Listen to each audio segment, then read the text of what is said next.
Yes, I know. I know we're going to have to move on that pretty quickly, and there's not a lot of time. I know. Right. Hey! I agree. What do you think you're doing? I'm just in line to get coffee. I don't care. Get out of line.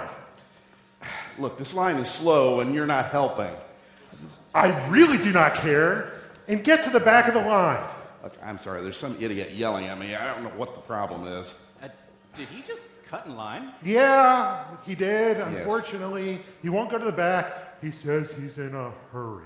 Well, yes. Okay, I'm almost there, and I'm going to get right to the Scottish Rite Cathedral for Founders Day. What did you just say? Where did you say you were going? Well, not that it's any of your business, but the Scottish Rite Cathedral for Founders Day. Huh, that's a singular circumstance. What's that supposed to mean? I'm a Freemason, too. You are? I am. Well, put her there, brother.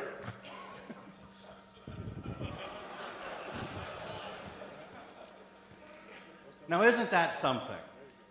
Two men run into each other at a coffee shop, and a little tussle breaks out over someone being in a hurry. And then all of a sudden, they're the best of friends because they figure out they're Freemasons. Now, I should have said something, but I was working on my lines. Because, see, the junior past master of my lodge is directing a skit today, Paul Page. And so he called me to go to Founders Day at the Scottish Rite. I'll see you there.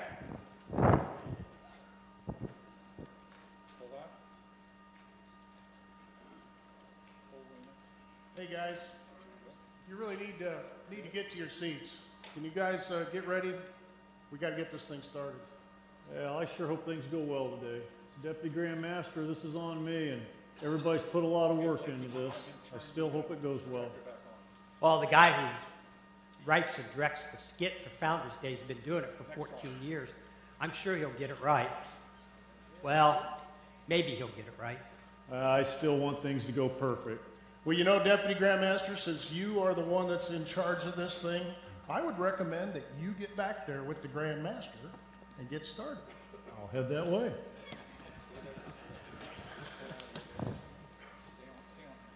You know, it is going to be a great day today. You know, I think about what we've got coming up, and you're going to get to see for the very first time the Military Lodge of Tribute. And the great part about that is the Grand Master is going to allow you to do it in your lodge. You're also going to see the Rusty Nail Degree. Both of these will be great events for you to have at your lodge, and I hope you take them back and you use it.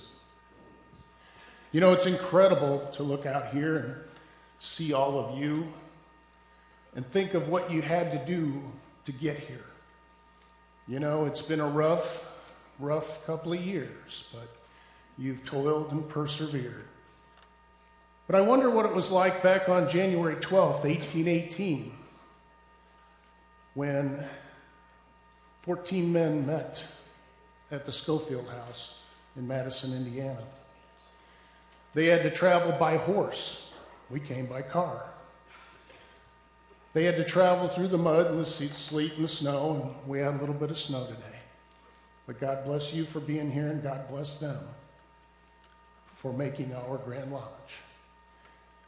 Alexander Buckner was the first Grand Master that we had, and we are certainly honored to have the 170th Grand Master of Freemasons, Daniel L. Martin, here for the 60th annual Founders Day. Brethren, have a great day.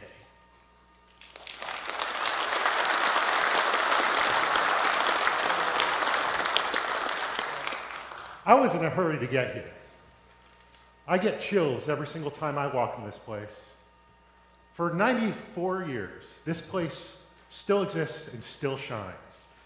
It is one of the greatest buildings in Masonry, and it makes me proud to be a Mason. You know, that sounds like a motto. You should give that idea to Chris Hodak. Man, that guy writes some good stuff about Masonry. Especially one of the books for brothers like you, like Freemasons for Dummies. Hey, wasn't I just in line with you two over at the coffee shop? Yeah, but the line was moving way too slow. Well, I was wondering if you were going to beat the crap out of each other or if you were going to act Masonically. We're all good now. Founders Day is going to start in a couple minutes. Let's go see if we can help. Excuse me, brother, is there anything we can do to help out? Yes, Founders Day is about to start. There's just so much stuff to do. That would be wonderful. What do you got us to do? What do you want us to do? Okay, well, Charlie Bolin is stressing out backstage. There's some problem up in the catwalk that needs you to go and deal with the roaches. Can you go do that? That's a little too high for me. I don't do heights. Hey, that to Charlie and the stage crew. Oh my God, do you know Charlie Bolin? He is so stressed out. He is complaining about all the staging and the rain and like mice. Oh my God, don't get me started about what he's saying about the demanding actors and directors. It's just so much. Just get on it. What else do you have us do? Yeah. Okay. I can give you my project, but I've divided these stacks of comments that are definitely Grandmaster Lens access. Pick three. There's three stacks and a few comments to read about a Grandmaster. If you can help, that would be fantastic. Well, there's three of them and three of us. And we've got truth and justice on our side. Okay, fine. I'll go to you run me into the catwalk. Do you need some help? Sure, we're reading these to look over for the Grand Master. Go ahead and take a look at it. I have learned what Masonry does for the community they serve. Items such as the shrine hospitals, helping the dyslexic, and support to local schools seem to be a mystery, but also unknown to many non-Masons. As I traveled the road of life with encouragement from my wife and in-laws, I took a turn that led me to Masonry. It has not only been rewarding, but also enjoyable. Ron Boylan. I'm constantly learning and becoming a product of my environment. Being around well-mannered and successful people has been a very positive experience for me. I'm treated as if I'm an important part of our lodge, and I look forward to helping us grow in the future. I'm proud to be a Mason, and I'm hoping to play a big part in teaching our next generation of Masons. Some of these are good. Being a Freemason has enriched my life beyond compare. Like anything, the early years were spent growing in knowledge. But as time passed, your knowledge is then passed on to brothers, starting their journey into the fraternity. I've thoroughly enjoyed my Masonic journey thus far. This is getting difficult to pick. How are we ever going to find three for the Grand Master? Well, let's see. This is good. My eyes have been opened so much more after becoming a Mason. I have met so many great brothers all over the world and experienced so many things. There's definitely a feel in your whole life, a different feel in your whole life after becoming a Mason. The Brotherhood of Freemasonry is a trusted fraternity, reminiscent of the camaraderie I experienced while in the military. Masonic brothers are friends and mentors that support each other through a shared purpose of making good men better through the light of Masonry. At first, it took a while to really discover why I came to lodge every week. I was not used to men being so outgoing and friendly. I felt a bit awkward at first. As I went through the degrees, I started understanding the values I was learning. But the thing I discovered that meant the most, and still does to this day, is brotherhood. Every Masonic event I attend, from Blue Lodge to Shrine to Scottish Rite, I'm given the opportunity to meet a brother that could possibly turn out to be one of the best friends, of which I have many. Jim Strauss. What are you doing? You're not done yet? I need 3 scores for the Grand Master. Here, Get some help here. take these. Yeah, we're ready to dim the lights. It's almost time to start, guys. Okay. Thanks, guys. You know, I shouldn't have cut in line earlier. It wasn't very Masonic. I have to remind myself daily to be a better man. And that's what we are to be as Masons, striving to be better men. And brothers, helping each other to strive to be better men. Just like a brother who has laid down his working tools, known to many of us. Brother Richard Skelton. Richard Red Skelton was a famous comedian, born in Vincennes, Indiana, and raised to the sublime degree of a master mason on September 20th, 1939 in Vincennes Lodge number 1. As a young boy, Red sold papers on the street corner. And one day, he sold a paper to a man who happened to be a master mason. And the master mason gave him a $5 bill and told him to keep it. And Red asked him, well, why did you give me so much money to keep? And the mason replied, I am a mason, and we are taught to give. Red replied, well, when I grow up, I want to be a mason. He said, Sonny, no, you can try to be a mason. That conversation stuck with Red for the rest of his life. As masons, we should always strive to learn from the lessons of our brothers in striving to be better men, and as such, making better lodges, better communities, and a better world, as each of us strive to be better men through the lessons of our brothers. Hey, get off my floor. We're ready to start. Away. Get it, guys.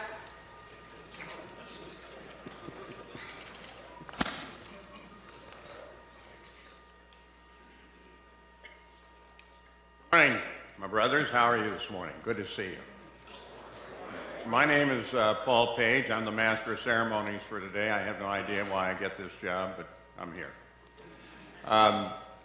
So how many masons does it take a light bulb? Huh? 8. 1 to hold the ladder, 1 to put the light bulb in, and the rest, past masters, standing around and saying, that's not how we do it.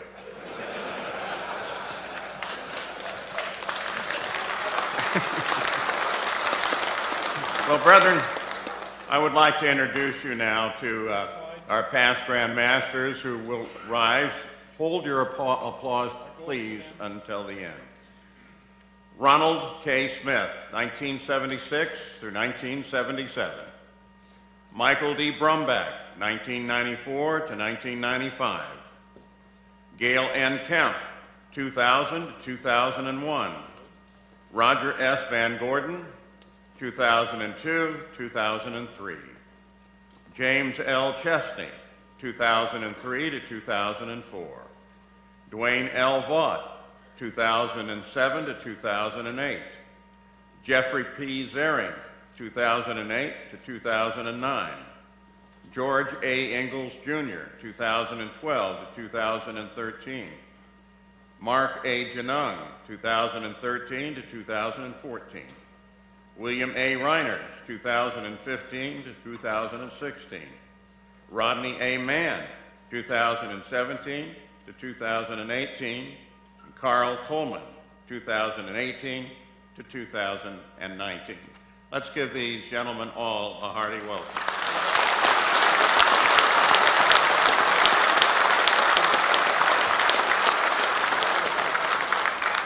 And now, if you would, grand honors, 3 times 3, right over left, taking your cue from me.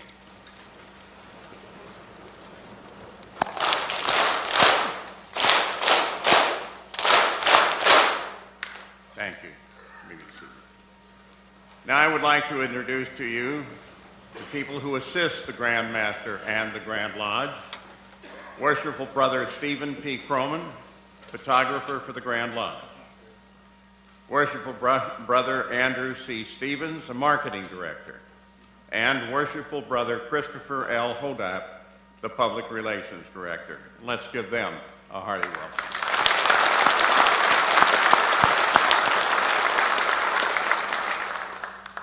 And now, the Grand Lodge officers. Worshipful Brother Jerry L. Burns, the Grand Organist. Worshipful Brother Michael K. Wright, the Grand Steward and Tyler. Worshipful Brother John A. Bridegroom, the Junior Grand Deacon. Worshipful Brother Randolph L. Seipel, the Senior Grand Dragon. Worshipful Brother Douglas E. Patmore, the Grand Marshal. Worshipful Brother Dennis R. Davis, the Assistant Grand Lecturer. Worshipful Brother Jackie A. Ash, the Grand Lecturer. Worshipful Brother Thomas P. Hansen, the Grand Chaplain. Worshipful Brother David Morgan, the Junior Grand Warden. Right Worshipful Brother Gary E. Bringley, the Senior Grand Warden. Let's greet these with a hearty welcome.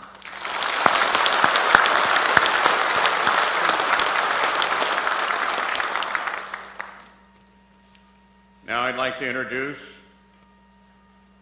the Worshipful Master, the Grand Secretary, Richard J. Ellman.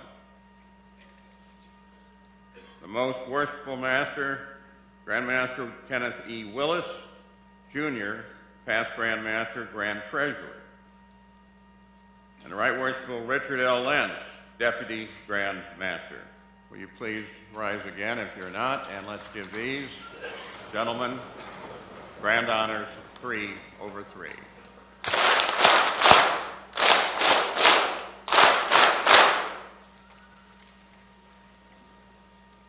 If you will remain standing.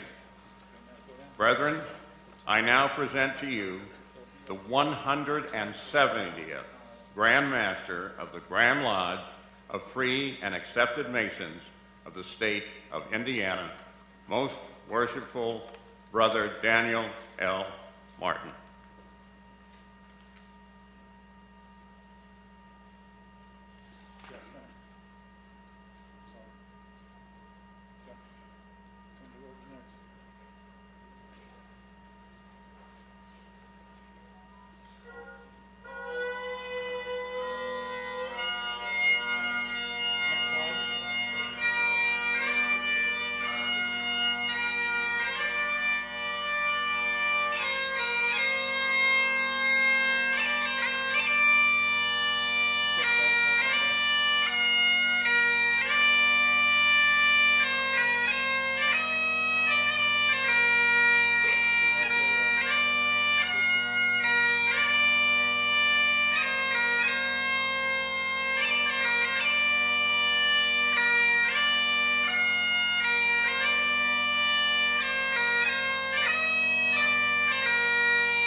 Would you all please join me in the Pledge of Allegiance to our flag?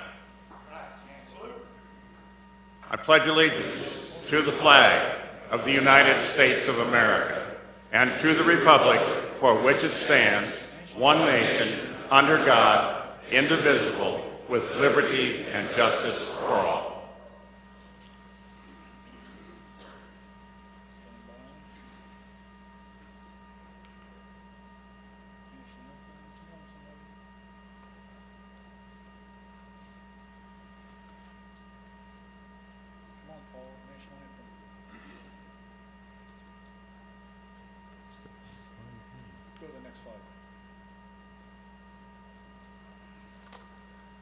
Order.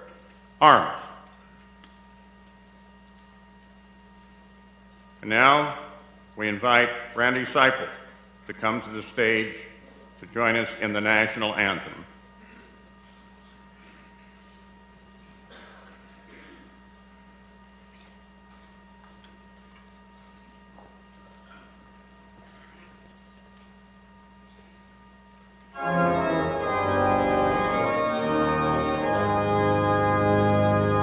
Oh, say, can you see by the dawn's early light what so proudly we hail at the twilight's last gleaming, whose broad stripes and bright stars through the perilous fight o'er the ramparts we watched were so gallantly streaming, and the rockets' red glare, the bombs bursting in air, gave proof through the night that our flag was still there. Oh, say does that star-spangled banner yet wave o'er the land of the free and the home of the brave? Oh, thus be it ever, where free men shall stand between their loved homes and the war's desolation,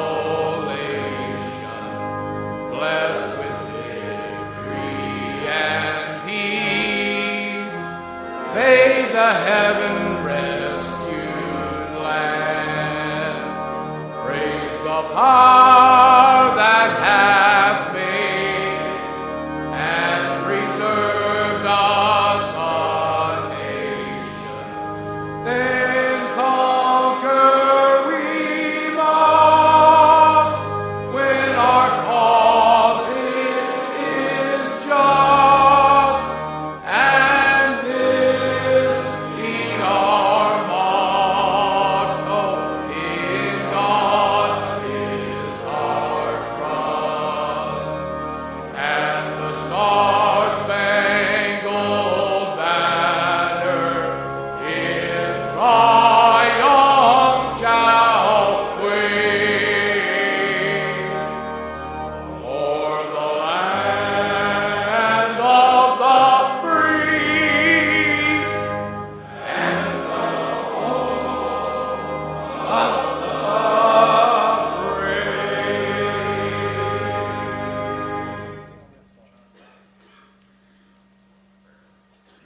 Brother, I'll direct your attention to the flag of our beloved. Where at every asylum and every blue line is place of ease, the court is place of highest honor. It demands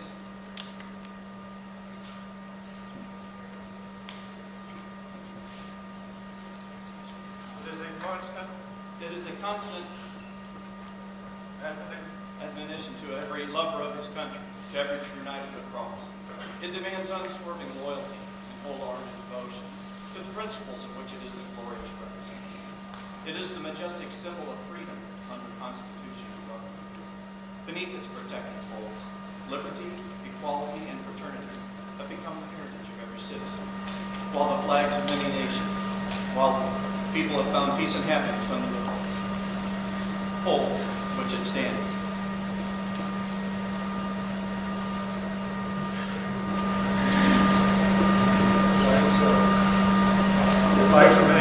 The flags of many empires have come and gone, but the stars and stripes remain.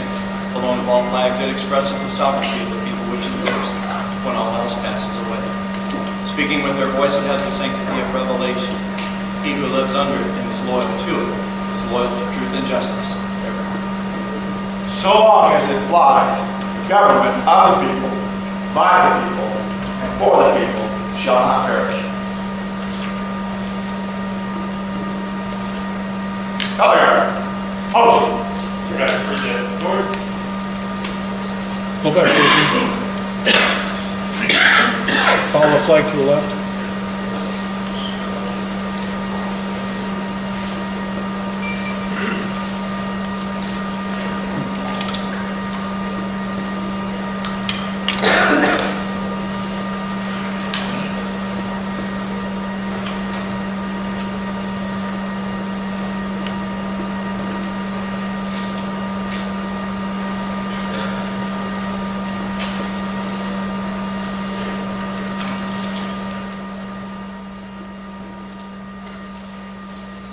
Turn right. Color. About face. To your post. Post. Go back.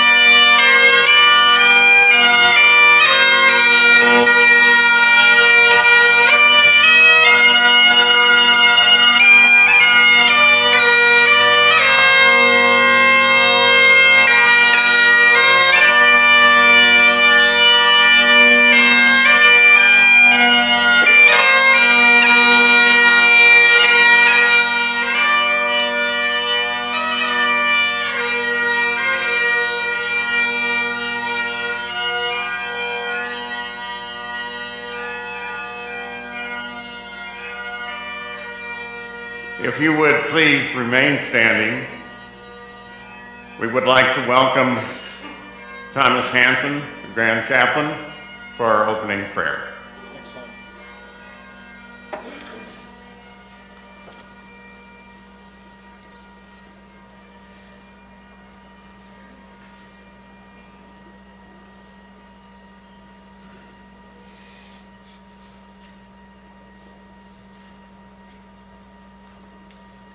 Let us pray. Creator God, we look to you in thanksgiving for our great fraternity, for our founders, and the generations of Masonic leadership that have brought us to this day. Look upon us with your bountiful compassion, and upon those who have provided support, guidance, and encouragement throughout this past year.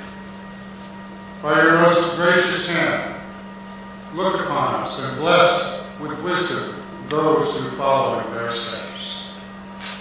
We especially thank you on this day for our Grand Master Danny, for his devotion to the craft, his clear vision, wise leadership, and tireless support of our Masonic family. I lift up to you, O Lord God, all who serve and lead within the lodges throughout our great fraternity, and together with them beseech you to grant us wisdom in all our deliberations, strength of mind in all our difficulties, and the beauty of harmony and holiness in all our meetings and work. And as we continue through our day together, inspire in us a sense of our mutual trust in you, that in our companionship with one another, your abounding grace may continually increase among us. This we pray in your glorious and most holy name. Amen.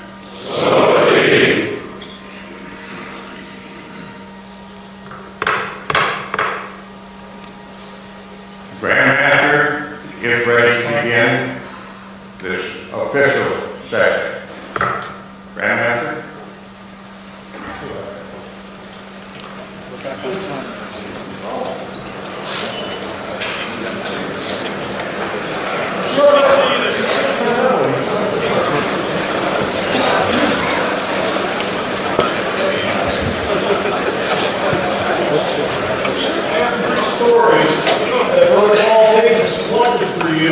This team of merry men, and they selected these for you to be read at this annual, or this Founders Day. And I'd like to present one from Brother Bill Osler from Quaker Lodge 717 for you. Okay, before I start, I'd just like to thank the Grand Commander for the Arch Seal, and I'd also like to thank my very good friend, Brother Craig Brooks. He's been a dear friend of mine for many years, and he never hesitates to play anyone.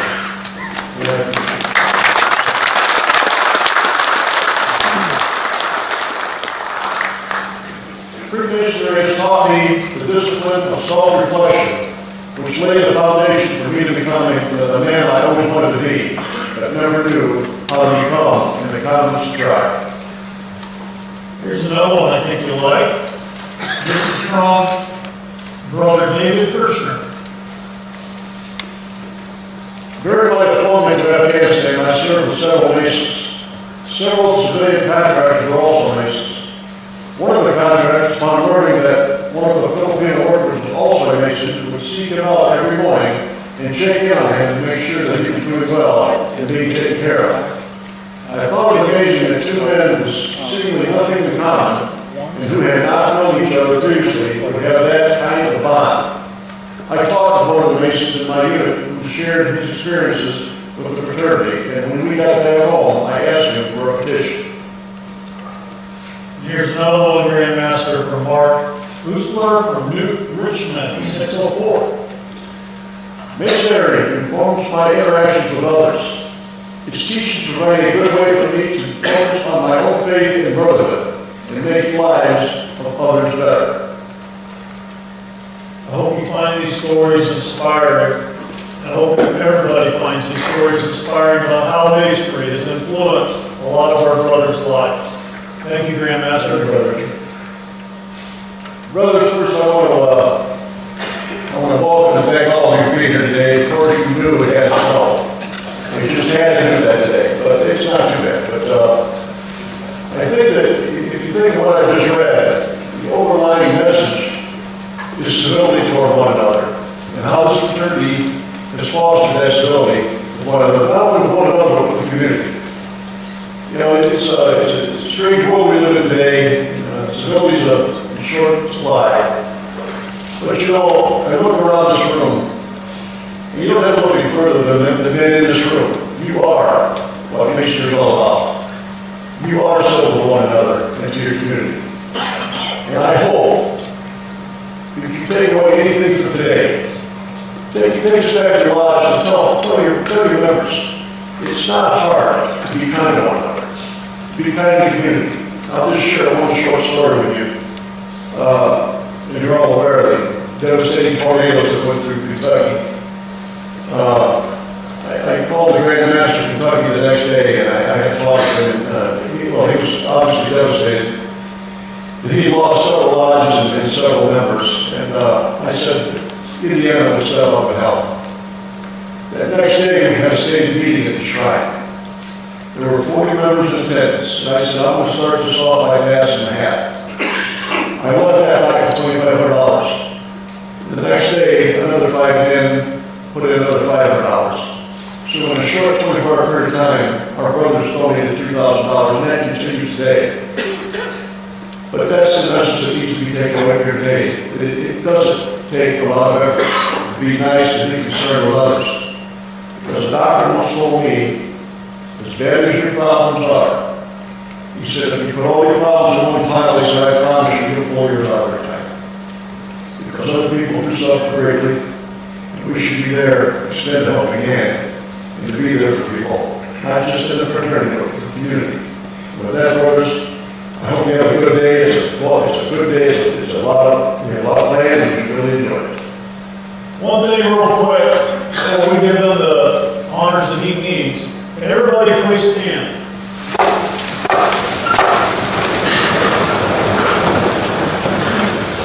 At this time, I'd like to give our Grandmaster grand honors. 3 over 3, right over left, taking your cue from me.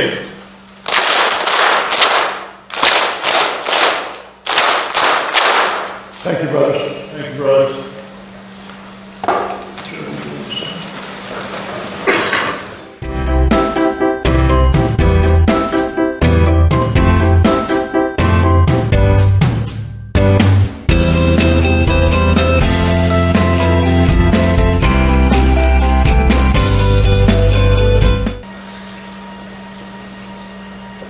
Brothers, we have a unique opportunity to witness the signing of the charter for the new lodge up in Auburn, Indiana, St. Andrew.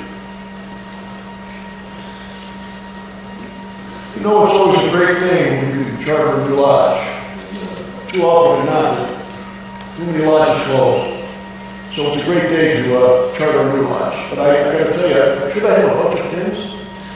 Okay, I'll get that 110 seconds. I'll be right back.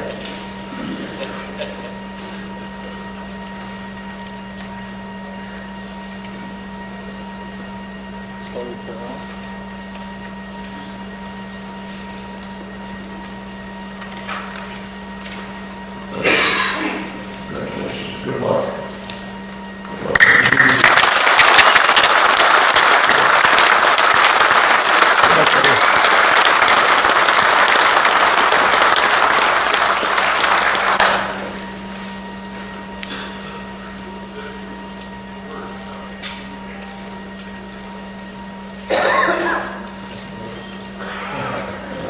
Before I take my seat again, I also want to thank the members of my lodge, Hustle number 192, for making the journey down. I really appreciate it.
Good morning again, brothers.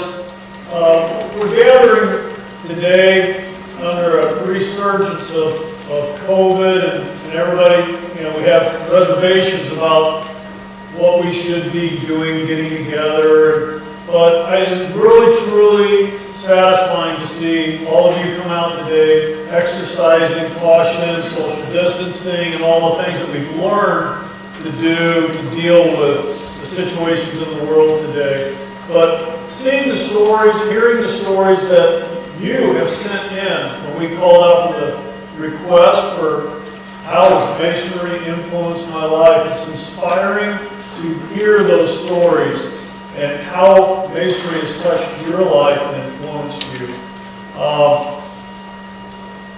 There's an underlying theme of how Masonry has influenced me, and if you listen carefully, it is engagement. And now is the time for re-engagement, and this is part of it. Spending time with one another, reaching out and reconnecting with your brothers, reconnecting in your lodge, and finding that spark that makes Masonry a commitment and a focus in your life.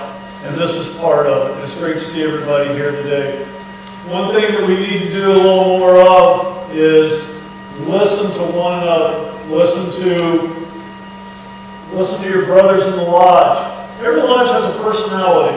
Every member has a personality.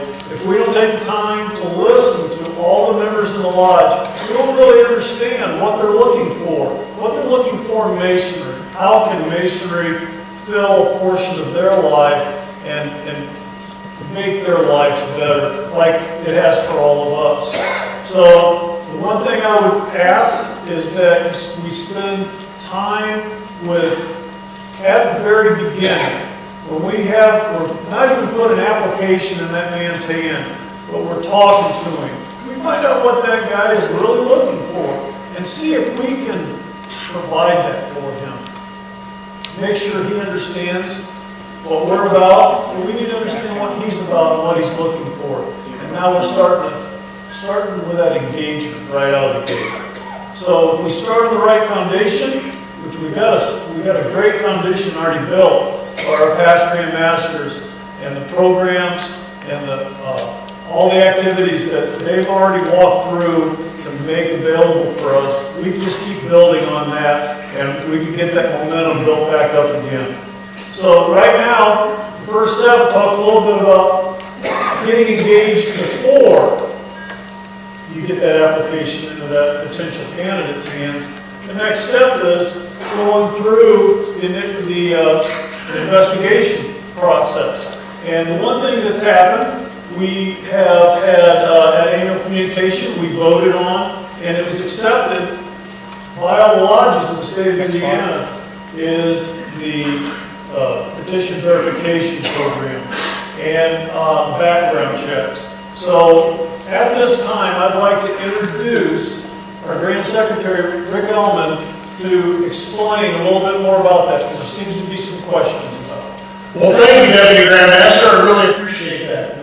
And if it wasn't for the brethren out here, we probably wouldn't put this together, because without your questions, without the things that you brought to us, we really didn't have a lot of guidance. The Grandmaster, Ken Roy's Grandmaster's recommendation was, hey, we're going to do background checks on all petitions. Okay? Well, I think that's pretty clear. Well, where do we go from there? So we put together this video, and this explains to you exactly what you should do. We think we answered all the questions, but I know that there'll be other questions, and that's great, because I'll be happy to redo this video.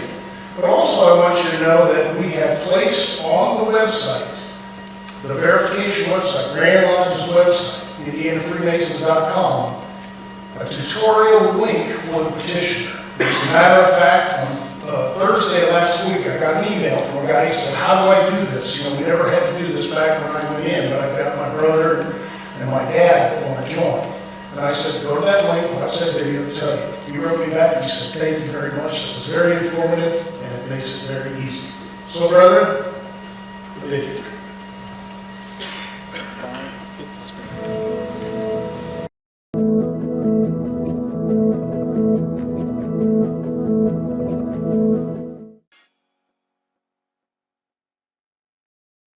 Welcome to the Grand Lodge of Indiana Background Investigation Tutorial Video. The Master Mason Charge states, to preserve the reputation of the fraternity, unsullied must be your constant care. Modern-day technology, travel, and communication have significantly changed how the public approaches the fraternity for membership. The mandatory background check serves as a significant tool for us to be able to maintain the safety and security of our lodges, our members, and their families. It truthfully asserts to the world at large that our members are thoroughly vetted, convincing them of our good effects. In the ever-changing landscape of today's world, the background check enables us to maintain the high standard we set for Freemasonry regarding prospective members, along with existing members, and therefore the reputation of the craft as a whole, which should be a relentless priority for every Master Mason.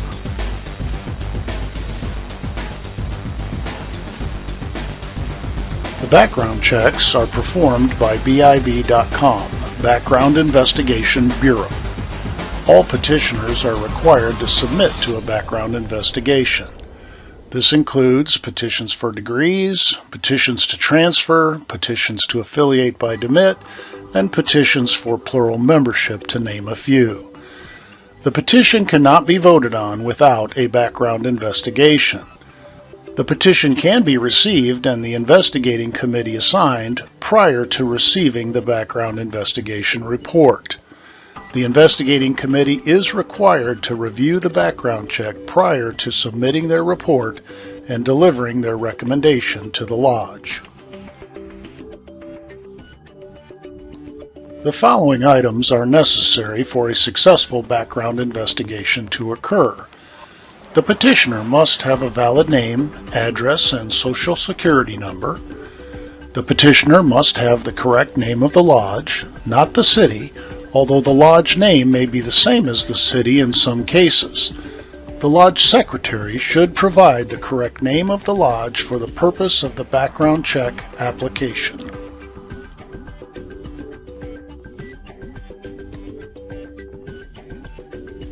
The petitioner must have a credit card form of payment.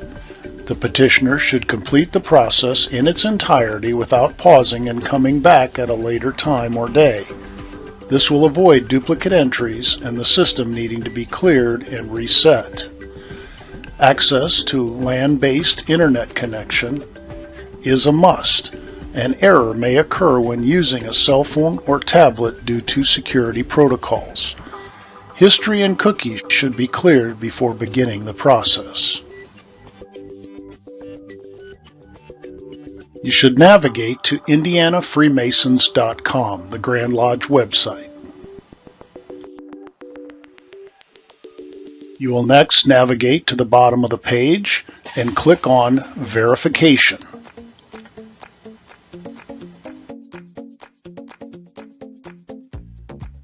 Scroll down to the verification area where it says Background Verification Site. Click on this link.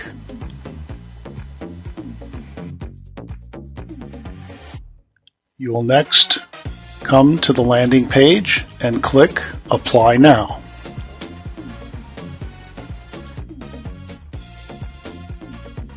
You will then highlight the button next to the little person where it says Membership $11.95 and click Continue.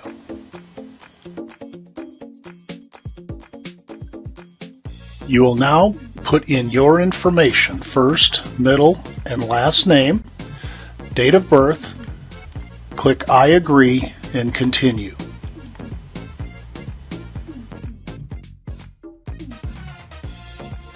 In this area, you will fill in all of the rest of the information, and then, most important, which location would you like to apply at? This is the lodge name, and it is very important that you have the lodge name, not the city, although the lodge name and the city location may be the same.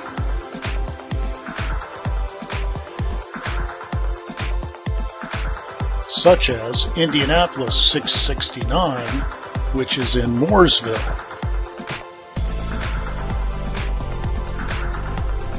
versus Center Lodge number 23, which meets in Indianapolis. Failure to choose the correct lodge name will cause delays. Be sure you choose the correct lodge name. At the payment screen, you will enter your payment information, billing address, and mailing address, and then click Continue. Here you will enter your credit card information and click Submit Securely. After clicking the Submit button, you should be taken to this page thanking you for choosing to apply. Your information has been submitted. The petitioner will receive updates via email on the status of his application. Once the report is complete, it will be emailed to the lodge secretary to be used by the investigating committee for their final report. You will note at the top of the report it indicates meets guidelines. Please understand that meets guidelines means that he has completed the background application process.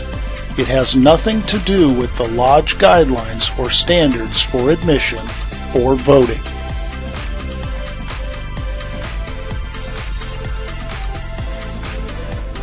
Make sure that you are familiar with the disclaimer.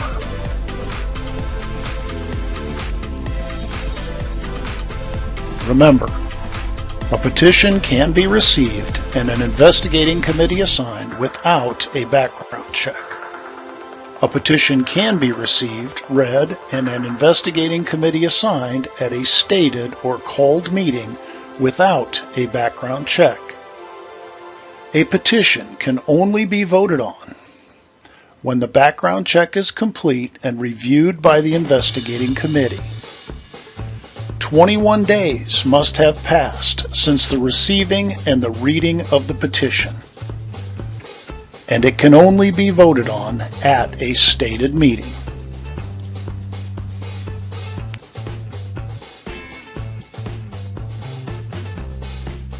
Give the background report to the petitioner or destroy it at his discretion.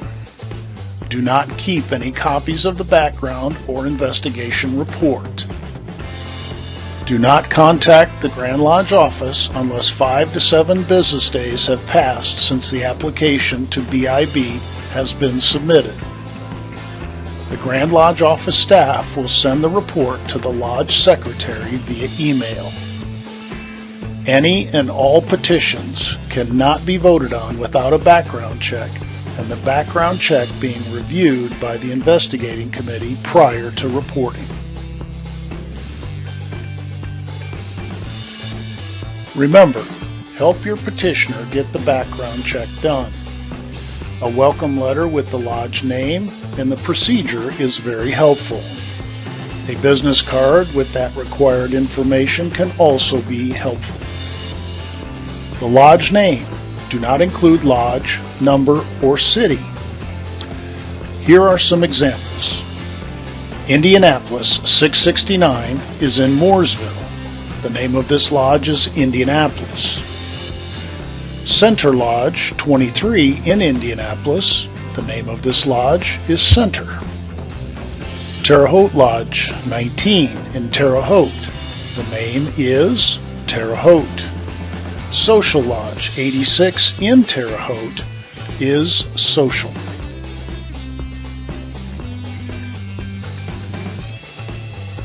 If you have any questions, please call the Grand Lodge office. Thank you for taking the time to watch this background investigation video.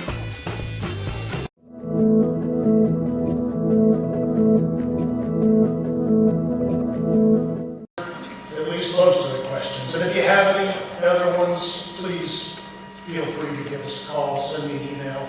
We'll be happy to do whatever we can. Additionally, it talked about the letter, the welcome letter. We have, in the resources section, under background checks, you'll find this video and the video tutorial for the petitioner. You'll also find 2 sample letters. I'll go over that with the secretaries during the Treasurer Secretary portion here a little bit later. Pull those up. You can use either one. Feel free to modify them any way you'd like to. But they're for you to use, and I think there's a couple of our brother secretaries out there that gave me templates, and so we massaged them a little bit and made them available, and for that, I thank you. Thank you, brother, and have a great day.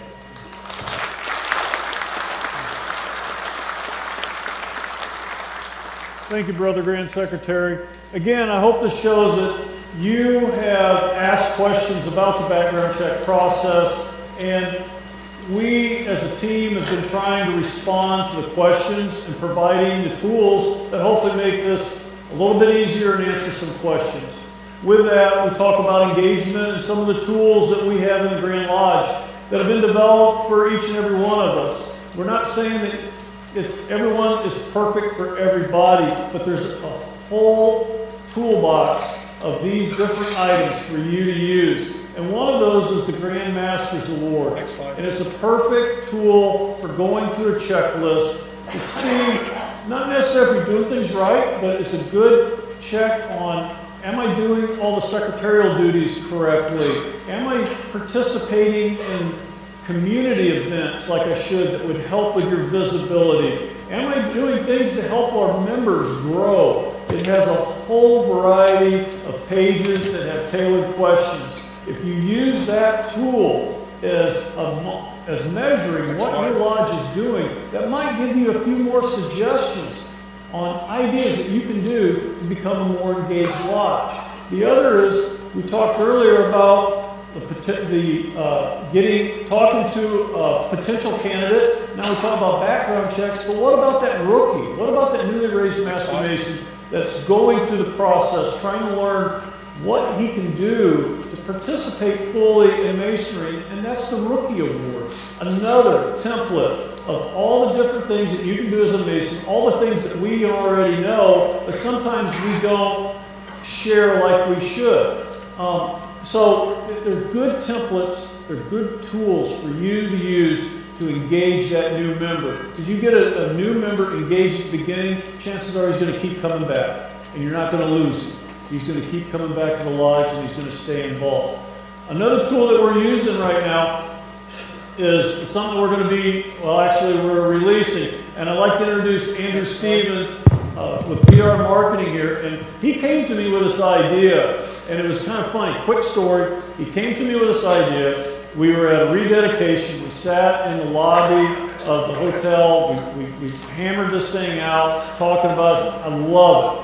And I said, let me take this to Grand Lodge officers. They loved it. Within 24 hours, he had half of it filled out. He's that excited about it as well. But right now, Andy, would you mind sharing what that is? Absolutely. Thank you for the opportunity to talk about this. And I want to say James Buckhorn helped facilitate the idea with this. So make sure I'll give a little bit of credit where credit's due there with that. And it was great when we started writing this to actually go into the Grand Lodge portal, which I know that our Grand Secretary talks about all the time. There is a lot of this information already in the Grand Lodge portal. But what we're going to do to help facilitate getting this information out of the Grand Lodge portal and to a brand new just raised Master Mason is we're going to work with the Grand Lodge office so that when a new Master is raised and the Grand Lodge office goes to send out the Welcome Brother pack, they're also going to put this information into our Constant Contact program. How many of you received the Constant Contact emails for this event today?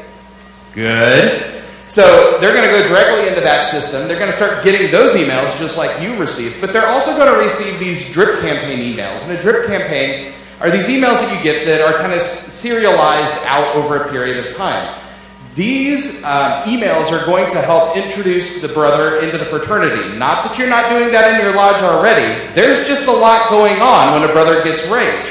We want to give them a series of emails over a period of time to get them to come back to lodge and ask you questions about what they received and the information that they had. It's also going to give them the information that they need to log into the Grand Lodge portal so that they can pull some of this information down. Super excited for this opportunity. If you are interested in seeing what this drip campaign looks like, I encourage you right now to pull your cell phone out of your pocket and open up your web browser. Go to inglmarketing.com/drip. inglmarketing.com/drip. And you can view the emails that they'll receive. And if you're interested in seeing what the experience is like, there's a button right up at the top that you can click and sign up to receive those emails yourself so that you can see what that experience is like. Thank you for the opportunity.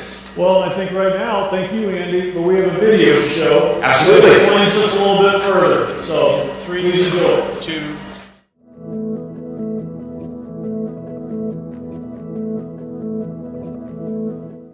Hi, my name is Andrew Stevens. I'm the Marketing Director for the Grand Lodge of Indiana, and today we're going to walk you through the new for 2022 email drip campaign created for new Master Masons.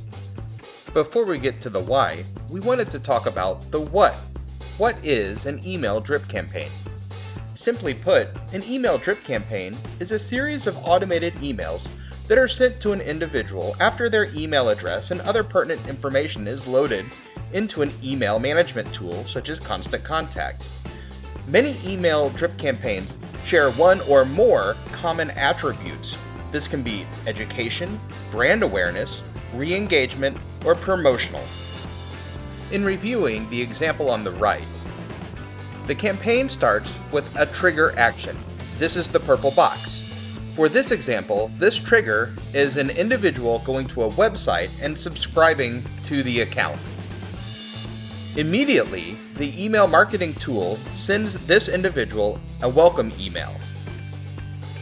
One day later, a reminder email is sent, and again, 1 week later, a third email is sent. For the Grand Lodge of Indiana's drip campaign, the trigger will be shortly after the secretary of the lodge where the brother was raised enters the new brother's information into the lodge database. Now that you have an understanding of what a drip campaign is, we want to talk to you about the why. Why does this fit the needs of the Grand Lodge of Indiana and our lodges throughout the state?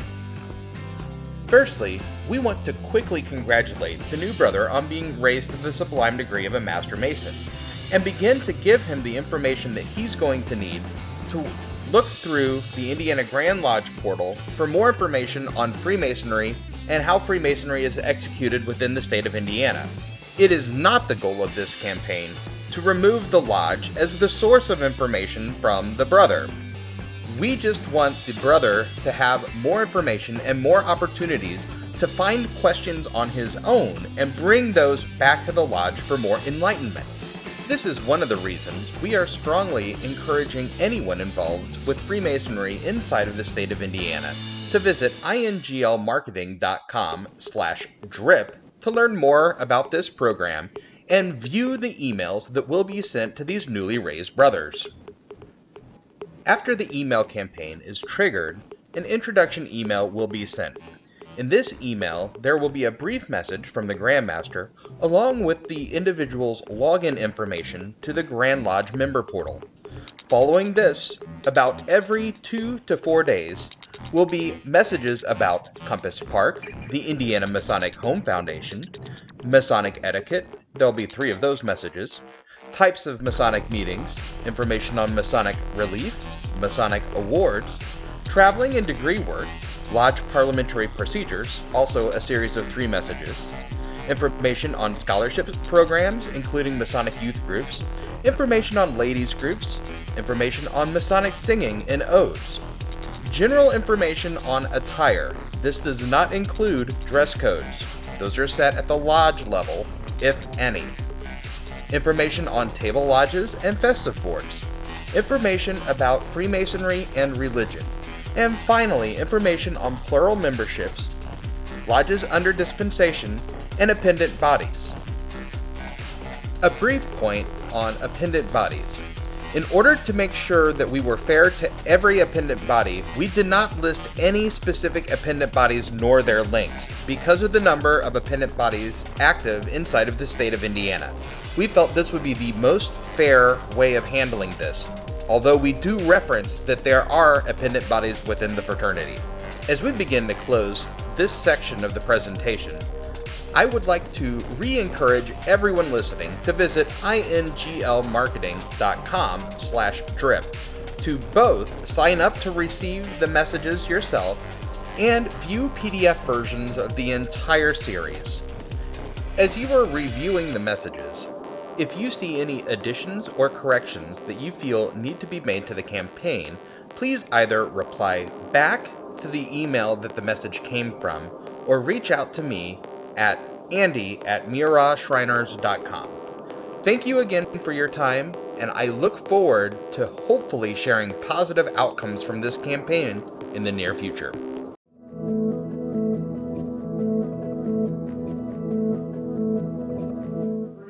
Across the board, and we had a great day. Gary's there, and the Grand Lodge officers facilitating this. You guys we are attempting to video part of the day. I had a little bit of technical issues with the audio, but you'll get to see some snippets and some pieces later here in the next half hour that came from what we did that day. So.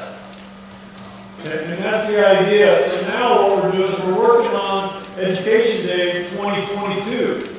And again, we're going to ask you, what do you want to know more about? We're looking at following the same tracks: leadership, building yourself, proving yourself as a member, and also improving your lodges. But we're going to have some different targeted ideas and see what your level of interest is. That way we can choose what is best based on what the masses want. The other is there'll be a comment section. If there's something that we didn't list that you want to know more about that we can target, we're interested in doing that too. Because again, these are the things that we're trying to do to answer your questions, to give you the tools that you would like to see. We do have a date. Yeah, Education Day for 2022 is scheduled for August 20th program. It's listed as August 2. That's a Tuesday night, so I don't think we'll do it then, and it's August 20th. So put that down in your calendars. There'll be more information coming out via constant contact, via emails, probably information in the magazine as well. So. Yeah, we'll be sending more information out about that. The other thing that came out of the education day was a leadership program. What we showed is we have some very talented brothers that are teaching the leadership component. And what we did is we're teaching the 21 irrefutable laws of leadership. And at Education Day 2021, we did the first 7. We just did the next 7 in Kokomo, and that was very well received by the brothers. And then we're getting ready to do the 3rd version. Gary? We'll do the 3rd version the last Saturday of March. It's going to be a Zoom format to allow attendance from all across the state. What we're trying to do is trying to kind of test the waters of all the different opportunities and options, and how we get information to you. And we'll continue that. We're going to come back then sometime in early summer, late spring, month of June basically. One Saturday, we'll come back and we'll do 1 through 7 again.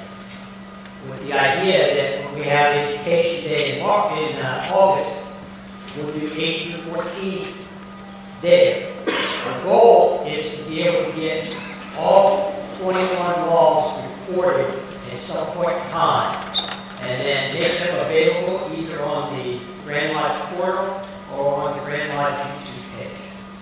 And the great thing about this is the instructors, they not only teach the theory, but they also share how you can apply it to your Masonic life. So it's very relatable. I would strongly recommend, if you have an opportunity and you're available on the dates that it's offered, come and join us. It's a great day of fellowship, and everybody seems to be walking away. One observation that I'll take away from Education Day and Leadership Days, I've been at all of them, is the level of engagement that I've seen. Sometimes, you go to a meeting and next thing you know, you're off looking at the woodwork, which is very beautiful in here. It's not too hard to get distracted. But I would look around that room, and every set of eyes is on that instructor. Every set of eyes is engaged. When they were asking questions, the whole room spoke up. It was phenomenal. So the guys were really, truly interested in what was being presented to them. So just to let you know, I strongly encourage you to participate. I think you'll be able to take something away from it. The other thing I'd like Gary to share is talking about one thing that we're wanting to kick off here this year, and that's virtual education. Yeah, so there's a number of other jurisdictions nearby that are using Zoom and other virtual technologies in an effort to provide Masonic education or just education in general about different things. And so we're wanting to take and kind of copy some of that and use it. And so the goal will be, we're going to shoot for once a quarter, starting at the end of July. I got my dates right? Okay, July, October, January, April, probably the 4th week of the month, probably on Wednesday or Thursday of that week. We'll have 3 20-minute presentations. It can be preferably something related Masonically. We are going to reach out to Dwight L. Smith Lodge Research and help provide some information and some presentations for those. But we also would like, if there's anybody out here, if you've got presentations that you do, that you'd like to share, please share with us. Feel free to email me at sgw@ingrandlodge.org. And that'll come to me. At this point, we're going to have 16, 4 times 12, 4 times 3. I think I know the number. We'll need 12 for this next year. So no guarantee that you'll get selected, but we'll definitely put some in the hopper for further out, and we'll continue on, and we'll see whether, if above your seat. We may crank it up to a little more often than once a quarter. And the other side tool of all this is every time we do all these presentations, we are starting through our technology team and our PR marketing team, well actually all of our committees, education, membership, ritual, we're all working together to record these. That way you can then later try and make them available, like a background check, make those tools available for you to use at your lodge. You can use at your convenience, you can review them on your schedule, trying just to help be a little more flexible than just on a certain day, at a certain hour, or a certain month. So hopefully use these tools and you find them helpful. The big thing is though we need you to answer those surveys that we send to you. We do look at it and we do go through and evaluate what you guys want to see. Because that's why we're here. We're here to help each other, right? So at this time, we usually have a clip for the Rainbow Girls that we'd like you to see. Next slide. 3, 2, 1.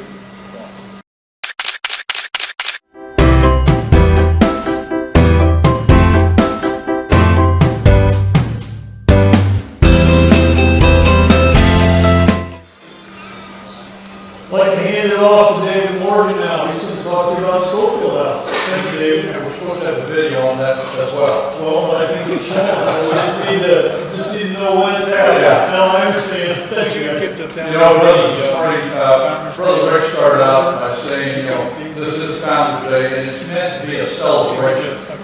And it's a celebration of our founding Masonic fathers who did make that long trek to Madison, Indiana. There on January 12, 1818. I did Google that, by the way. January 12, 1818 was on Monday. It wasn't on Saturday. They may have started on Saturday, and it took them 3 days to get there. But we're here this morning to talk about, this home this inn that was built in 1850. And this is where those men met, our founding fathers. And this is a home that many jurisdictions do not have the place where they began. And here in Indiana, we're very proud that we do own the building that we started in. And it is your house. It is your building. Recently, after Thanksgiving, they have candlelight tours in Madison, Indiana, and I'm proud to say that our Schofield house is one of those historic homes on that tour. And it runs for 2 weeks. And I was privileged, along with some of you in the audience today, Westmar, I saw him here, to be able to be a guide this year. We have thousands of non-Masons that go through that home each year. People that are non-Masons see and hear about our history. So I guess I have 2 challenges for you this morning. Number 1, the challenge is go visit your Schofield house. It's a wonderful place. Madison, Indiana is a wonderful town. Your wives will love it. There's lots of shopping there. But it's a very quaint place. So that's my first challenge. Make a pilgrimage from Madison, Indiana to the Schofield house. The second challenge I have for you, if you can't make it all the way there personally, you can make a financial pilgrimage.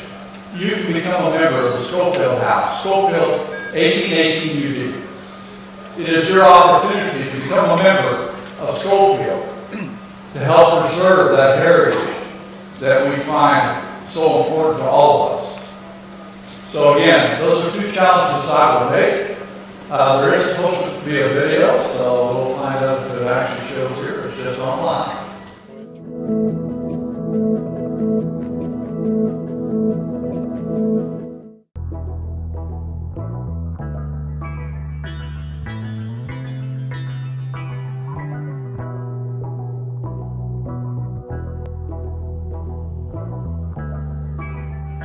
Hey, welcome to the Masonic Schofield House. This is the first 2-story brick building in Madison that housed a tavern, sleeping inn, and a meeting room.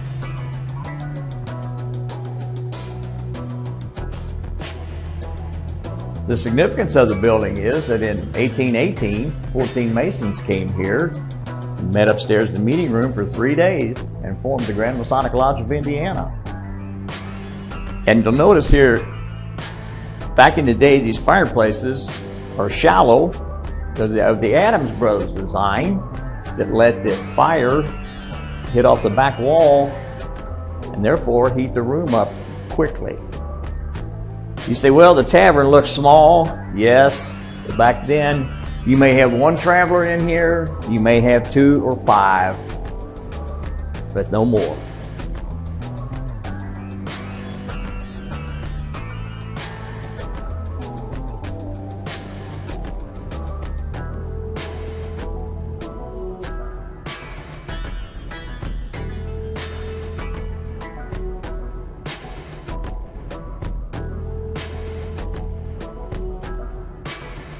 You are now entering the parlor. My favorite thing about the room is the floor. Beautiful and well over 200 years of age. Notice the tapestry hanging on the wall. The carpet, the rug, is a Peking rug. Fireplace is the same thing as the Adams Brothers design.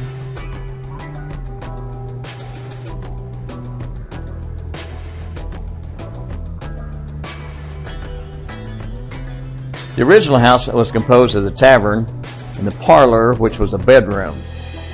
The family slept in here. They kept the kids away from the travelers that didn't know who they were, where they'd come, or what they were going to do. When the children got older, they moved them upstairs to a second bedroom, and the parents took the first one and thus transformed this into a parlor or sitting room.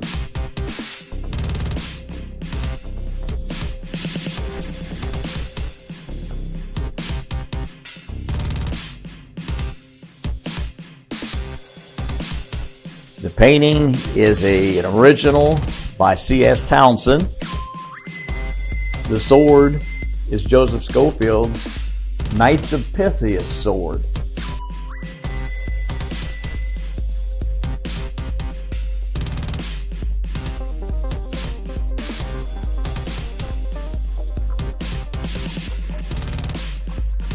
You are now entering the room that was previously the sleeping room and the meeting room. And it is now a Masonic Lodge. And it has a name, Schofield Lodge 1818 UD. In the early days, the travelers would enter the sleeping loft here through the outside door of the tavern, climb a ladder, come across the porch, and they were in. In the early times, the floors were new. They were soft wood. The travelers would cut squares and rectangles, lift them up, put their valuables underneath, pull a straw mat, and sleep on top of it so no one would take them from them.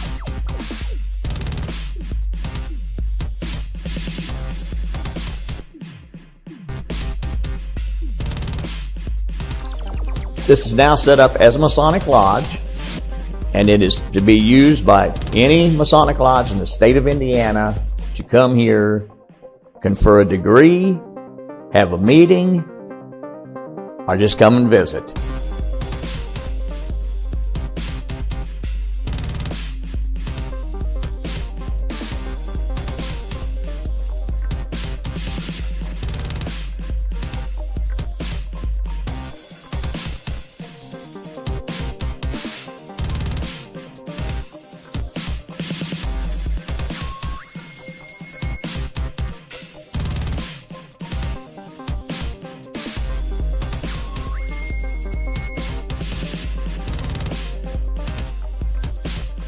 This was the first kitchen and has been transformed now into a dining room.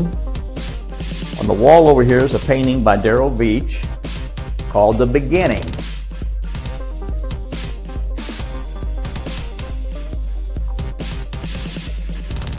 The cupboard near the fireplace there, if it had no shelves in it, would be taxed as a room.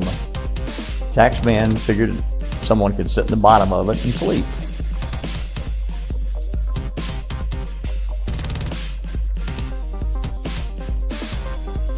You're now into the big working kitchen.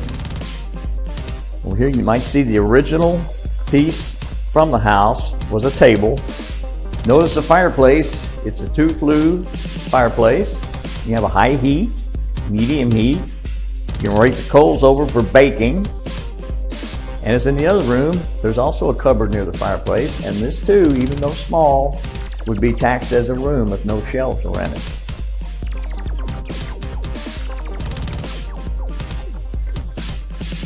To learn more about the historic Schofield House in Madison, Indiana, go to schofieldhouse.com, where you can join the Schofield Lodge 1818 UD, as well as book an event at the Schofield House.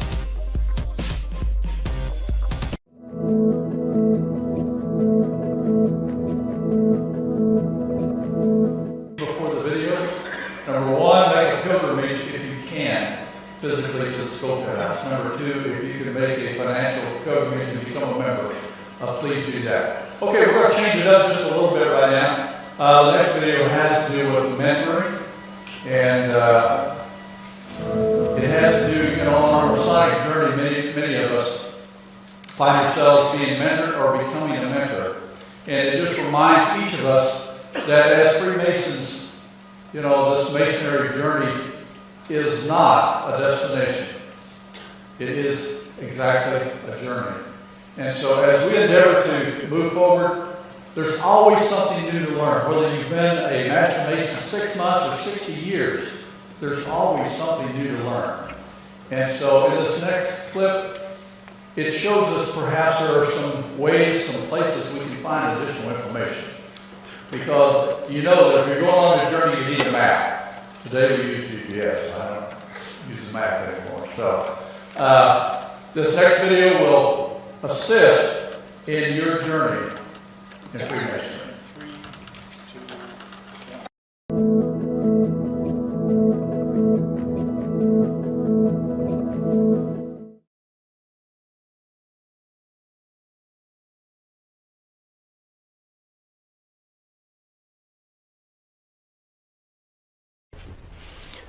Brother Dave, I'm curious, what does mentoring mean to you? Since the beginning of my Masonic journey, which began over 47 years ago, I personally have been privileged to have many great mentors who were willing to take time and spend it with me. These experienced individuals took the time out of their day to spend time with me. And in regards to that, we were able to build relationships based upon brother to brother. I tell people, I really love that phrase, brother to brother. Just like the operative Masons of ancient times, when they taught the young Masons the operative work, it was always brother to brother. And the brother to brother connection happens through relationship building. And there are many ways that we can build relationships with a person we're working with. I kind of lean on 3 different keys to relationship building when it comes to mentoring. Number one is to always be positive. In everything you do, when you're talking with a brother, keep the negativity out of the conversation. A lot of times we can become discouraged. Maybe a brother is not putting forth as much effort as what we think they should, and maybe not spending the time we think they should. But it's very important that we focus on the positive, what they're doing well. And this will encourage that brother as we lead them along in Masonic knowledge. The second thing that I always lean toward is being a good role model. I think it's really important that we as Freemasons provide a good role model for individuals that we're mentoring. And we can do this in various ways. We can take them to lodge with us. We can invite their family to our local lodge events, community activities. There's a number of ways that we can do this, but it's all about, once again, of being a good role model for that brother-to-brother relationship. And then finally, the third thing that I think is very important is we become good listeners. Many of us Masons, we like to talk, but when it comes to mentoring, it's super important that we spend the time to listen. There's things going on with that brother that he may not be able to say to anyone else. And so it's crucial, it's vitally important that we're there listening and to be supportive of them. So if I have anything to say more than twice, it's speak less, listen more. And speak less, listen more. And it's through these three things of being positive, being a good role model, and being a good listener, I think is going to help us be a good mentor toward building these relationships of brother to brother. But then also, being a good mentor, it's exceptionally helpful if we have good resources. And I guess, Dirk, that's where you come in. I know you have a lot of information about how we can find resources to become those good, great mentors. Yeah, absolutely. But first of all, let me just say, your comments about your experiences and the relationships you've had with the mentors in your life and how they've impacted your Masonic journey. Everything that you talked about with mentoring was just outstanding. I couldn't agree more with some of the points that you made. So, thank you. But yeah, to get to your question, we do have a number of outstanding resources that are available to every Mason in the state of Indiana. And those resources are available through the member portal. So each member in Indiana has their own personal member portal that they can log into, and they can access these resources. You're looking for information and resources about mentoring. There is just a number of things that you can find on that subject, as well as many other subjects on Freemasonry is available through this portal. Let me just show you. I can if you have a smartphone like I have here, any mobile device or computer can access this. So you would go to the internet address of members.indianafreemasons.com. So let me just show you here. So I've gone to members.indianafreemason.com. I can easily log into this system here if I have my login credentials. If for some reason you don't, there's an easy way to establish those credentials right here. So I'm going to log in, and look there, just that quick. Comes up, welcome, Brother Dirk Rader. So looking at this, there is actually a menu button. You just click on that menu button. It will give you a list of all the things that are available to you in your member portal, but in this particular case, we would go to the resources area. Just click on that. The first thing that comes up on the top of this screen is a search function. That's probably the easiest way to find. You can put in any keyword into this search area. So let's just put in mentor for what we're searching for here at this time. So I'm going to search, and look, it's already returned back. I've got 7 results that came back on this particular subject. So if we scroll down and look at what results we actually have a section here that's titled Mentor Program. And if I click on that, go into that, what I find here is there's 3 handbooks available on mentoring. So we have a handbook that's available to the entered apprentice, one that's available to the fellow craft, and finally one that's available for a master mason. That's great. So these handbooks are very beneficial to both the mentor and the mentee to be able to work together using these handbooks as they go through and they learn more about a particular degree. It could be Masonic etiquette, whatever. So if we actually go into, let's just open up the one here on the entered apprentice mentoring handbook.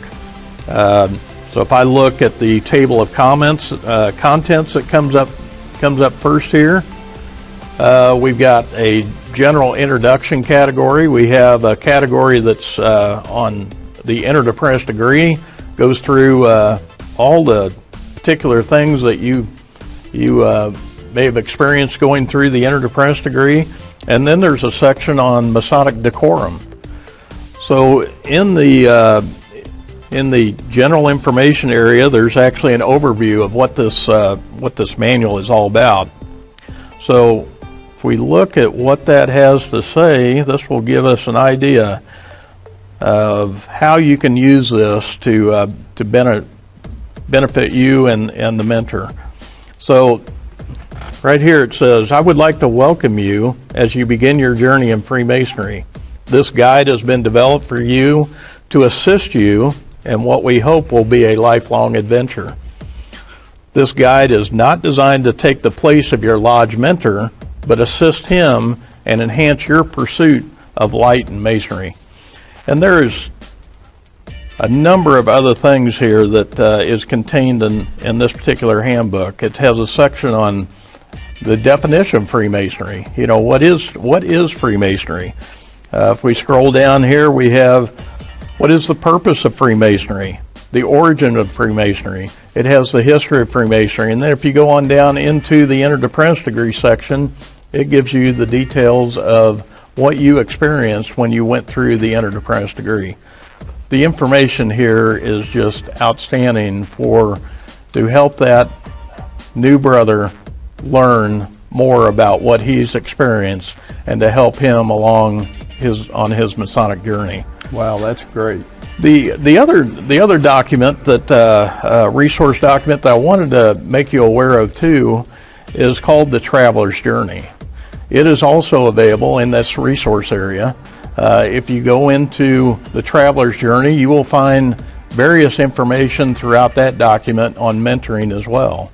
One of the sections is of course on just mentoring a candidate, but there's also a section on if you're interested in becoming a mentor. You know, what does it take to be a mentor? What things do you need to work on to make you a really good mentor? There is all kinds of information in there, recommendation, ideas on what you can work on to make yourself a very good mentor. The other section that it has is mentoring of our lodge officers. So very important aspect of helping our lodge leadership understand what their responsibilities are. So the section in the Traveler's Journey on that is there to help those lodge leaders really understand, you know, what they can do to make their lodge as good as it can be as being one of those leaders. So there's just a wide variety of resources available here through your member portal. So I just wanted to make sure you were aware of that and hope that you will take advantage of all the time and effort that has gone into putting all of this information out there for any Master Mason in the state of Indiana to use. So please take advantage of it. Thank you.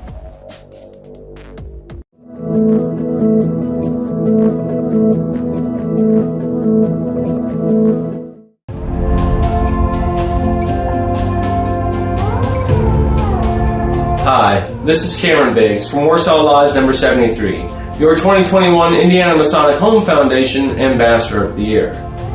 One of the best things about being an ambassador is helping to fulfill our Masonic obligation of providing relief to our brothers, their widows, and orphans, through the charitable giving that fills our hearts with joy. The opportunity to help my lodge and my brothers in this endeavor is one that provides great satisfaction, as the need is great and many rely on fraternal care, which should compel all of us to give, because together we are many. Together we can make an impact and extend Masonic charity to preserve and grow our Indiana Masonic home for all future Masons and their families. So mote it be. This time I'd like to introduce Brother John Rite. Well, thank you for that riveting introduction. Good afternoon, brothers. Hope you're having a good time. I hope you're finding some really useful information being presented here. Over the last couple of years, the Grand Lodge has been talking a lot about practicing the art of Freemasonry. And what we mean by that is encouraging your lodges to develop programs or to participate in community activities that are outside of your stated meetings and your regular degree work that you have in your lodges. Now, over the course of the last couple of years, while we've been sort of pushing this idea, we've had a lot of lodges ask us, well, how do I begin? How do I start to become a more active lodge? And so our deputy grand master decided to take an afternoon and sit down with a past master and a current worshipful master and share with you guys some of their successes that they've had in their lodges on becoming a more active lodge. And so without further ado, we'll take it.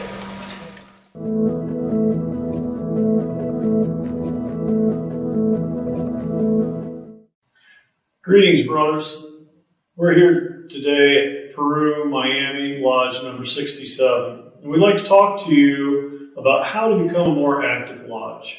Joining me today is Brian Eiler, a past master from Wayndale Lodge, and a new master, Dave Hostler from Battleground Lodge. And we have some proven ideas on how to become a more active lodge, and we have some new, fresh ideas. First, I'd like to ask Brian, what are some, from your experiences, what are some of the items that you've been able to do or you've seen through your journey as being a master of your lodge? One thing is definitely about communication. To become more active, you need to get your brothers aware of what you're planning to do. And some of the earlier masters in our lodge had started a process of creating what we call the weekly trestle board, where every single week we send out an email advising what's going to happen in the lodge, passing on news, birthdays, and other events, even outside of our lodge, bringing in some of the other lodges or some of the appendant bodies.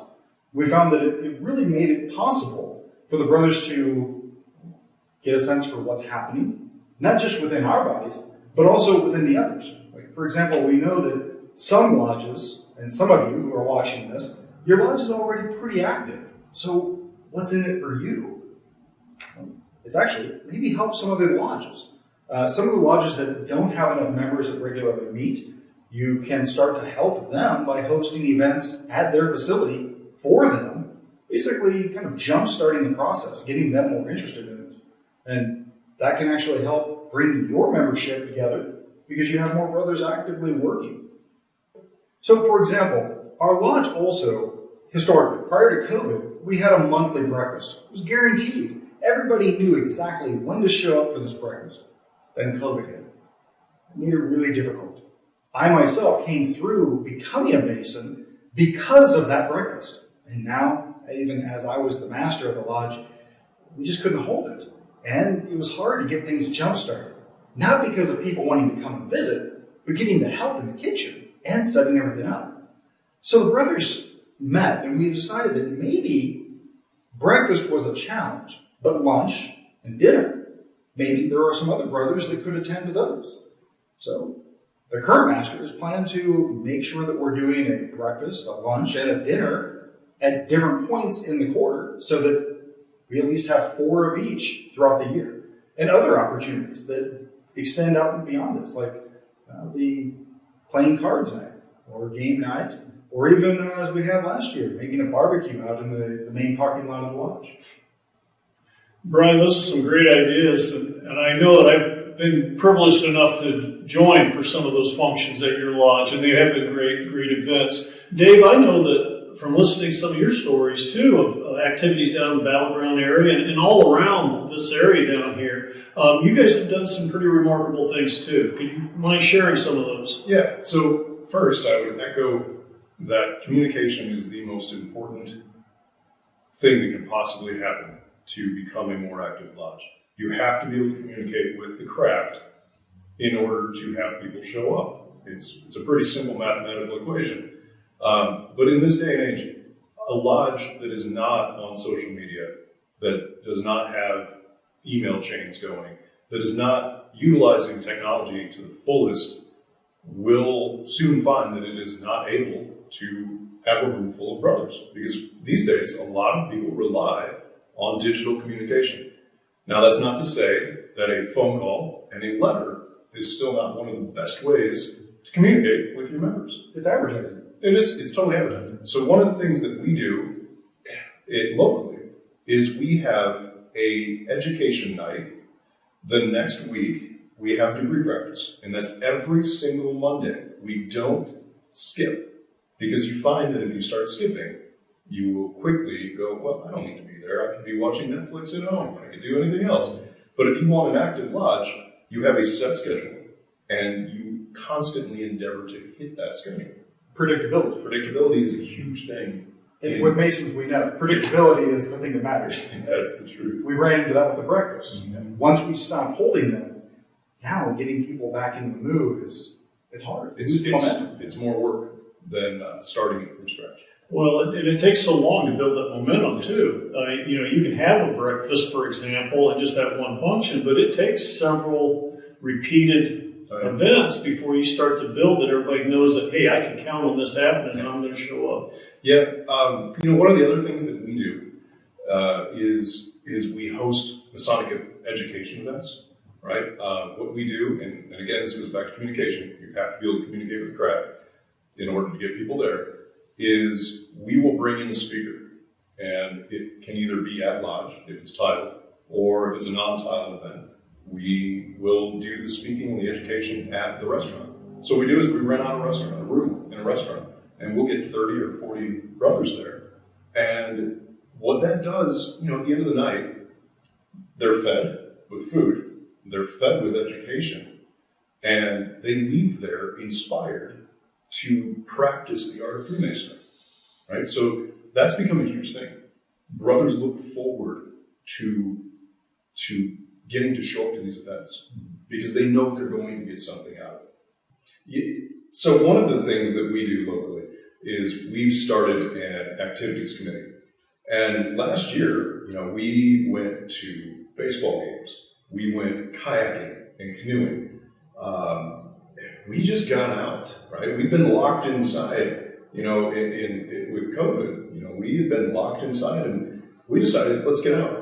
Let's get out in nature. Let's get out and about. And we'd have picnics. We'd have bonfires. We would have experiences where you weren't just inside the lodge room, right? We were practicing Freemasonry outside of the lodge room and out about in the world. And this year, we're actually doing a very large trip, and quite a few of our members are going whitewater rafting in West Virginia, right? So, these guys have taken this ability to get out and be together for the fellowship, and they're taking it, wherever they want to go, which is amazing because they have the ability to say, hey, this is what we want to do, and it gets guys engaged because they say, oh, look, you were just whitewater rafting in Virginia? Like, that's pretty cool. That's not a normal thing, but what's caused it is brothers have taken ownership and said, this is what we want to do, and they're doing it, and that's important. Right. Well, Dave, that's a great point, and I know that our lodge is going a different twist, and that is we participated in local festivals, and also we've married into that a child identification program. So not only are we helping our community by identifying children and helping families, we're also participating in a local event and supporting them as well and being seen in the community as a positive force. So providing breakfasts, it's to the community, reaching out to the brothers and improving communication and being active, and then being active in your community. They're all good roads that we can all travel down by becoming a more active lodge. But it all goes back to, you're talking about Masonic educators, we have our ritual instructors, we have our membership liaisons, we have our PR and marketing team, and we have our technology and communications team. They're all working hand in hand to provide whatever services that may be requested by any particular lodge. And every lodge is different, and every lodge has different needs. And I think that's the key, though, is understanding that we all have different needs, and every lodge has its own personality. And if you need to look internally and make sure that you know what your lodge stands for. Are you community-minded? Are you ritual-minded? What is it that you as a lodge want to do? And then seek that out, because if you have a unified push from your membership doing the things that you want to do, you will now become a more active lodge. Knowing that you have these resources at your disposal, reach out to any of your Masonic educators, your ritual instructors, your membership liaisons, PR and marketing, or even technology and communications.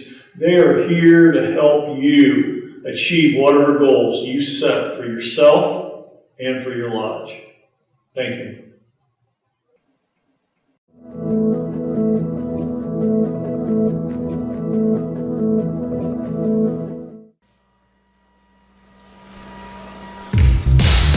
There you have it, guys. Just a couple of successful perspectives from guys who have been or are currently in the same seats that you guys are in. Now, like the Deputy Grand Master said, we recognize that every town has its own culture and every lodge has its own culture. And so we encourage you to go back to your lodge and ask your members, what programs do they want to be involved in? What activities do they want to do? But in addition to that, and you've heard say it in the other videos too, we encourage you to log on to the portal and dive into the resources that are there under the Grand Lodge Resources tab, particularly the Traveler's Journey, which is full of a lot of really great ideas to help your lodge become a more active lodge. Because if there's one thing that we do know, and make this your battle cry, an active lodge becomes a growing lodge. And that's what we want at the end of the day. So, without any further ado, I'm going to turn this over to what promises to probably be one of the highlights of this 60th Founders Day. So I'm going to turn this floor over to Worship Brother Randolph Seifel and most Worship Brother Roger Randolph. Give him one more.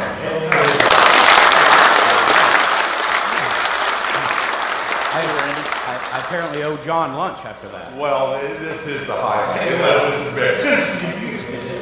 You look like you're swelling with pride. I am. Yeah, last night at dinner I started having this reaction. And so I assume it was something that I ate. I after thought about it though, Gary, my eyes started swelling up and itching and stuff. I determined that I was with Grumback and Vaught, and I'm allergic to Grumback and Vaught. And that is a darn shame. That is a shame. If only I could be allergic to their phone calls and emails. Exactly. Well, I can tell you one thing. What? We can't make any excuses because you and I will not have any technical difficulties. That is true. Art of Freemasonry. Years ago, when Rick and I were in the Grand Lodge line, there was this kind of buzz going through corporate America.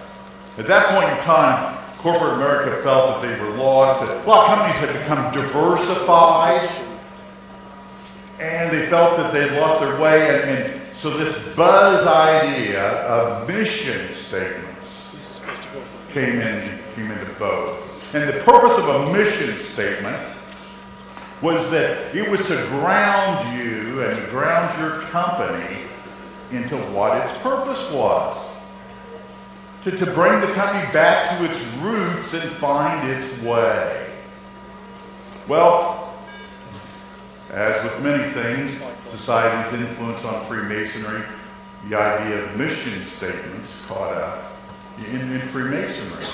Because during that time, quite frankly, we felt we lost our way. We had had years of declining membership, and which we couldn't really understand. We wanted to blame it on television and such, but quite frankly, we felt we had lost our way. So Rick and I went looking around, and we talked about mission statements that maybe we could use to help us really point to the purpose of Freemasonry. What's the purpose of this thing we do? And we came upon a beautiful, simple, elegant, yet pointed mission statement from a lodge, believe it or not, a lodge in France. And the mission statement simply said, the mission of our lodge is to teach the art of Freemasonry. And the mission of the members of our lodge is to practice the art of Freemasonry. Simple, yet to the point, and it truly speaks to what we do: teach and practice the art of Freemasonry. Randy, what's your thought on that? Well, I'm going to say something kind of controversial. The Grand Secretary is about to put his head in his hands and shake his head like he does in the office a lot. But we have the most beautiful ritual of any fraternity, of any fraternal organization I've ever been around. It's beautiful. But I'm going to tell you, it is absolutely worthless. It is absolutely worthless until you put that ritual into action. Not only for yourself, but for your lodge, for your family, for your church, for your place of work, for those around you, for your community and the world at large. And I'm going to tell you, to me, the art of Freemasonry is two key things: improving yourself and improving then your community, the world around you. And I'm going to tell you, I am not the man I was 23 years ago. I am definitely not the man I was 6 years ago. When you start to get Freemasonry, when you look in the mirror and you say, you are not the person you should be. I'm not the person I want to be. And you take those working tools, and you take those obligations, and you listen to them, and you feel them, and you start putting them into action. And that's when you're starting to get the first part of practicing the art of Freemasonry, because we can't practice it to you until we practice it on ourselves. And self-reflection is not really easy sometimes. It takes a lot of work. It takes a lot of discipline. But when we join ourselves together in this fraternity, we bind ourselves with these obligations and with these charges and with these working tools, when we have that support of our brothers helping us on our personal journey of making ourselves a better man for that spiritual building, that house not made without hands, eternal in the heavens. That's when we start to get the first purpose of practicing the art of Freemasonry. Yeah, and it takes it back to the lodge, right? Wayne Guthrie, who was a noted newspaper man back in the 70s here in Indianapolis, when Indianapolis had a bunch of newspapers. Wayne was very active in the fraternity. And he told a story of another noted newspaper man, Horace Greeley. You may remember from high school history class, Horace Greeley, go west, young man, go west and grow with the country. A lady had written to Greeley saying, we need help at my little church. My little church is failing and we need some help. We have tried everything. We have tried an ice cream social. We have tried dinners. We even had a dance and nothing seems to work. Mr. Greeley, can you tell me something that my little church could try? Greeley wrote back a simple 2-word reply. Try religion. And that's what Guthrie was saying to us. Guthrie was saying if there are issues in Freemasonry, maybe Freemasonry needs to try Freemasonry. And I think that is what this art of Freemasonry is telling us. That everything you do, as was talked about in the videos, talked about some of the programs we're suggesting, everything is tied back to teaching and practicing the art of Freemasonry. We even say it in our ritual, don't we? The master to the new apprentice, by improving the character of the individual man, Freemasonry seeks to improve the community. You're an apprentice degree. We're talking about improving ourselves, improves the world around us, teaching and practicing the art of Freemasonry. Well, improving the world around us, brotherly love, relief, and truth. I talk about that. If you heard me gave the 133rd Psalms, I talk about that. Brotherly love, when we realize and recognize, we're struggling with this right now, that we are children of the same parent. We are children of the same parent. No matter if we come from up north or whether we come from down south, the east or west, where we go to church, where we work, who we vote for, we are Masons. We have that base goodness that was recognized when we turned in our petition and when we were elected. When we realize and can exhibit that we're children of the same parent, and we exhibit that brotherly love, how much better is this fraternity going to be? Now I'll tell you, it says nowhere in our ritual that we have to like our brother. Does it? No. No. And I'm sure there's a few of you that might not like me, and that's okay. There might be a couple of you, and you're going on our way home. He doesn't like me. What? He doesn't like me. But it's not about liking sometimes. Love and like, brotherly love and like are two completely different things. So we have to remember that. You know, when you see something on the internet that kind of makes a hair stick up on the back of your neck, you're going to fire off on that keyboard and tell someone what a jerk they are. Brotherly love, exhibiting patience and virtue and love and understanding. It's not easy. It takes a lot of work. I work on that quite frequently. We talk about relief. We're great. Masons are great at whipping out their wallet and handing $100, $20, $1,000 over for a great cause. But when we talk about Masonic relief, we're talking about emotional relief. Support of our brothers when they're hurting, when they're going through a divorce, when they're going through personal struggles, when they lose their job, when they have a loss in the family. That is relief, that emotional relief. Our emergency service personnel, our police officers, our veterans need emotional and brotherly relief. That's going to change this fraternity. That's going to make things better. And then truth. Truth is mighty. You know, seeking your own personal truth. Being able to look in the mirror and say, hey, you need work. You need to get out that common gavel and start knocking on that rough asher because it's getting a little rough. You need to work on yourself and seeking that truth and always fighting for truth. To me, that's the second part of practicing the art of Freemasonry. And what's amazing, what we're getting to on this, much of this is taught in the apprentice degree, right? Much of the art of Freemasonry is taught in the entered apprentice degree. The brother, before he's obligated, is west of the altar. And the master in the east says to him, Freemasons care about each other's welfare and happiness equally with their own. Equally with their own. And I think that that's where we've come to now, Randy, to live and to lodges teach, and our responsibility is to practice the art of Freemasonry. Brothers, it's been a pleasure. Thank you very much. Thank you, as always.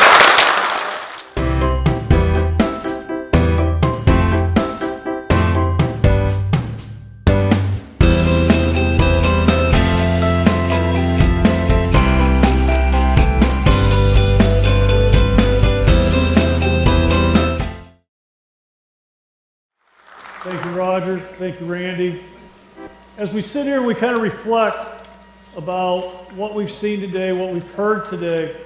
It brings me to think of it all centers around us being engaged with one another and making a choice as you did today to be here, not only in person or if you happen to be online watching the stream, but we made a choice to be engaged with one another. In Founders Day, historically, we think about three things. We think about the past, where we've been. We talked about that today with the Schofield House. We've got our beautiful Compass Park, the Indiana Masonic Home at Compass Park. All these different things have been built from past leaders that still survive and thrive today because of the past leaders and due to yourself. And I'd like to recognize all of our past Grand Masters at this time.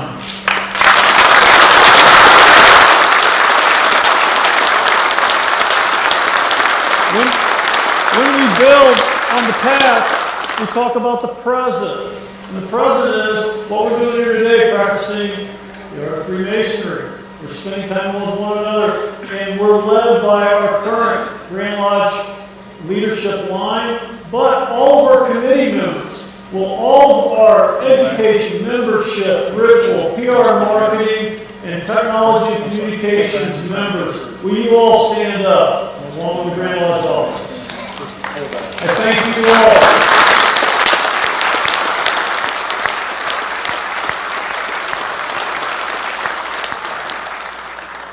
Now, we've got the past, we've got the present, we've got the most important. The most important step is now. And that's the future. And the future, my brothers, is all in your hands. It's you making the choice to move this fraternity forward, to engage your brothers, engage the community, and improve the world around you. Will all you please stand?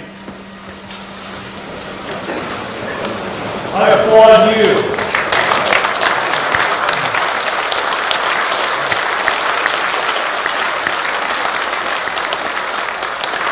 I want to thank you all for joining us today on the 60th Founder Day, Annual Founders Day. And we're going to be concluding here in 1 minute, but if you please stay in the auditorium, we'll have some more announcements about the afternoon session before we go to break. So thank you, brothers, for joining us today. God bless you all.